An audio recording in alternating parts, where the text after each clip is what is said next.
यह नल्लमला की घनी जंगल क्षेत्र है।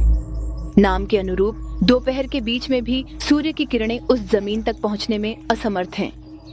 यह घने पेड़ों से भरा हुआ एक घना जंगल है, जहां इंसान शायद ही कभी जाते हैं। ऐसे घने जंगल की ओर 40 की स्पीड में एक बाइक जा रही है। वह रास्ता बहुत संकरा है। वे बाइक चला रहे विप्लव को बाइक की लाइट की रोशनी ठीक से नहीं दिख रही, इसलिए वह बहुत सावधानी से चला रहा है। उसके पीछे बैठे अजय ने कहा, क्या रे, अमावस्या की रात आधी रात को इस जंगल वाले इलाके में ले जा रहा है? कोई प्रैंक तो नहीं कर रहा ना? सच ही बोल रहा है ना? उसने पूछा। विप्लव ने वह बात सुनकर बिना मुड़े ही कहा, तेरी ऐसी की तैसी, अभी कोई प्रैंक करेगा क्या? सच में डिस्टर्ब मत करो, मुंह बंद करके बैठ जा, उसने कहा। इतना घना अंधेरा था कि आंखें फाड़ कर देखने पर भी कुछ नजर नहीं आ रहा था। फिर भी विप्लव बाइक चला रहा था। अजय ने झुंझलाकर कहा, और कितनी देर? क्रांति आ रही है, बैठ जा, मुझे डिस्टर्ब मत कर, उसने चिढ़कर कहा। कुछ ही पलों में विप्लव ने बाइक की रफ्तार कम कर दी। एक बड़े बरगद के पेड़ के पास बाइक रोककर बोला, यही है, यही जगह, हम आधा रास्ता तय कर चुके हैं। उसी थकी हुई आवाज में अजय बोला, अभी तो आधा रास्ता बाकी है ना, फिर क्यों रोका? चलो आगे बढ़ते हैं, विप्लव ने कहा। इसके साथ ही उसने अपना बैग उतार दिया। यहाँ से अंदर तक पैदल चलकर जाना होगा। तुम इस बाइक को उस पेड़ के पीछे खड़ा कर दो। अगर यहीं रख दिया तो फॉरेस्ट डिपार्टमेंट के लोग हमें पकड़ लेंगे। ऐसा कहते हुए अजय ने चिंता में टॉर्च निकाली। वह टॉर्च लेकर मैंने कहा, मैं तुम्हें लाइट दिखाता हूँ, तुम ही वह काम कर लो। तभी विप्लव ने टॉर्च ऑन कर दी। तुरंत ही किसी ने चिल्लाते हुए कहा, इस बेकार जगह में लाइट क्यों ऑन की? और लाइट बंद कर दी। पास में गरज सुनाई दी। दोनों वहीं पर सिमट कर खड़े हो गए, क्योंकि वह आवाज और भी करीब आ रही थी। शेर की दहाड़ सुनाई दी। अजय के पूरे शरीर में पसीना छूट गया। अरे, यहाँ शेर है क्या? चिल्लाया वह। विप्लव ने घबराते हुए कहा, चुपचाप रहो, शांति से रहो। कुछ क्षणों बाद उन्हें दहाड़ दूर से सुनाई दी। उन्होंने सोचा कि शेर वहां से चला गया है और राहत की गहरी सांस ली। अजय घबराते हुए बोला, अरे, एंट्री में ही इतना डर है, क्या सच में यहाँ शेर है? विप्लव ने टॉर्च जलाते हुए कहा, मुझे क्या पता, हो भी सकता है, नहीं भी हो सकता। अजय बोला, चिल्लाने की आवाज सुनकर तो लगता है कि है। विप्लव ने उसे दूर धकेलते हुए पूछा, तुम मुझे यहाँ लाकर क्या हासिल करना चाहते हो, जब तुम्हें खुद कुछ पता नहीं? लेकिन अजय ने उसकी बात को अनसुना कर दिया। बहुत कुछ खो देंगे, जल्दी चलो, कहते हुए वह आगे बढ़ गया। बैग से कंपास निकालकर उत्तर दिशा में जाना है, यही है, कहते हुए उसने बैग से चाकू बाहर निकाला। अजय, डर क्यों रहा है? सिर्फ एक ही लाया है क्या? उसने कहा। विप्लव ने सिर पकड़ते हुए कहा, सॉरी, सिर्फ एक ही लाया हूँ।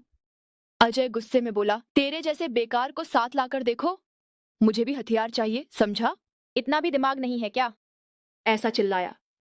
मैं क्रांति की भीड़ में भूल गया। लो, अभी तुम्हारे लिए कोई न कोई हथियार बना देता हूँ। रुको, कहते हुए उसने उस चाकू से पास के पेड़ से थोड़ा मजबूत डाली तोड़कर अपने चाकू से एक हथियार तैयार किया। लो, इसे अपने पास रखो, हमें जल्दी चलना है, कहते हुए विप्लव चलना शुरू कर दिया। वह बहुत तेज चल रहा था। अजय के लिए उसकी गति से चलना मुश्किल हो रहा था। 30T03247778 जब किसी ने अजय देवुड़ा कहकर चिल्लाया तो विप्लव ने बहुत ही सादगी से उन बातों को नजरअंदाज कर दिया और कहा कि हमें अपने काम पर ध्यान देना चाहिए। फिर वह आगे बढ़ गया। वे दोनों बहुत दूर तक यात्रा करते रहे। अजय ने संदेह से पूछा, और कितना दूर चलना है? क्या हम सही दिशा में ही जा रहे हैं? विप्लव ने कहा, हाँ, हम आधा रास्ता पार कर चुके हैं। अजय ने कहा, क्यों? मैंने तुम्हारी बात सुनकर बिना सोचे समझे आगे बढ़ गया। हम जल्दी पहुंच जाएंगे ना? विप्लव ने जवाब दिया, पता नहीं, वो मेरे हाथ में नहीं है, शायद हम सुबह होने तक नहीं पहुंच पाएंगे। अजय ने गुस्से में कहा, क्या बोल रहा है रे? तुमने ही तो कहा था कि जल्दी पहुंच सकते हैं, और सवाल किया। विप्लव ने बात को टालते हुए कहा, ठीक है, ठीक है, हमें जितना जल्दी हो सके उस जगह तक पहुंचना चाहिए, नहीं तो फिर से 5 साल लग जाएंगे क्या? उसने कहा कि हमें वह खजाना हासिल करने का मौका नहीं मिलेगा। खजाने की बात सुनते ही अजय की आंखें बड़ी हो गईं। हम इतनी मेहनत उसी के लिए तो कर रहे हैं। कहते हुए आगे बढ़ते समय विप्लव ने महसूस किया कि कोई लाइट उनकी ओर फोकस हो रही है। उसने तुरंत अपनी टॉर्च बंद कर दी और पास में ही झाड़ियों में तेजी से चला गया। अजय भी बिना एक पल सोचे विप्लव के पीछे ही चला गया। अजय ने घबराकर पूछा, इस समय यहाँ कौन हो सकता है? विप्लव भी डरते हुए बोला, मुझे क्या पता, शायद फॉरेस्ट डिपार्टमेंट वाले ही होंगे, उसने कहा। उसकी बात पर अजय ने पूछा, तो क्या वो लोग उस खजाने के बारे में पहले से ही जान गए हैं? अरे, हम इतनी मेहनत से जो कर रहे हैं सब बेकार हो जाएगा क्या? ऐसा कहते हुए वह बोलने ही वाला था कि वह लाइट का फोकस उनकी तरफ और भी ज्यादा पड़ने लगा।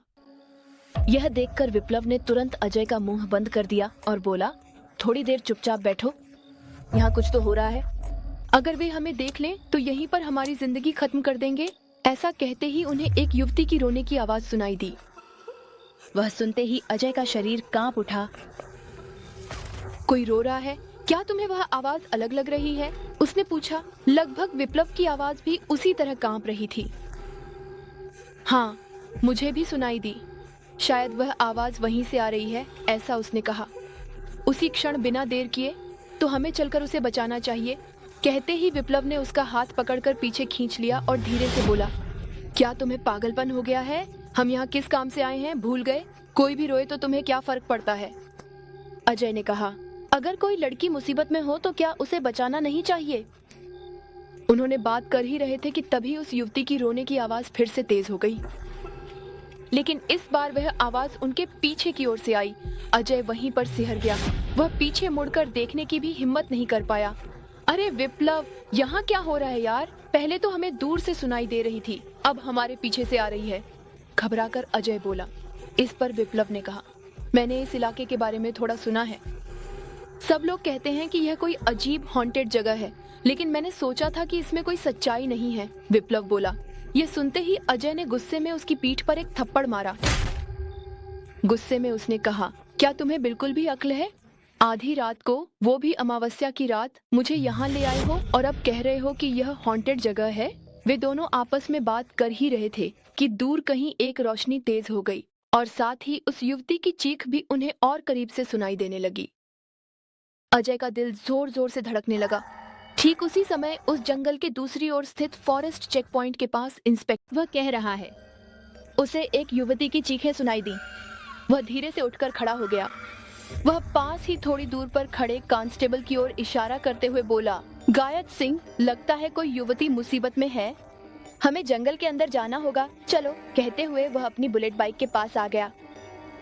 उस बात पर गायत सिंह घबराते हुए बोला, सर, आप इस इलाके में नए आए हैं ना, इसलिए आपको यहाँ की बातें कुछ भी पता नहीं है।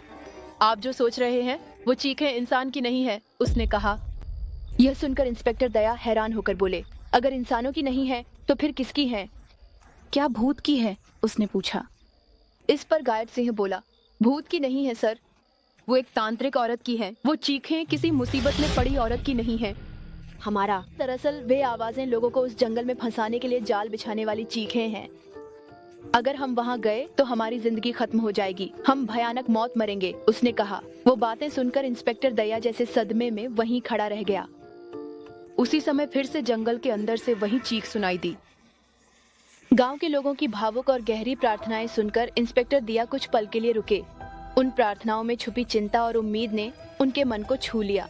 उन्होंने ठंडी सांस ली, साहस जुटाया और फिर जंगल के घने रास्तों में धीरे धीरे अंदर चले गए।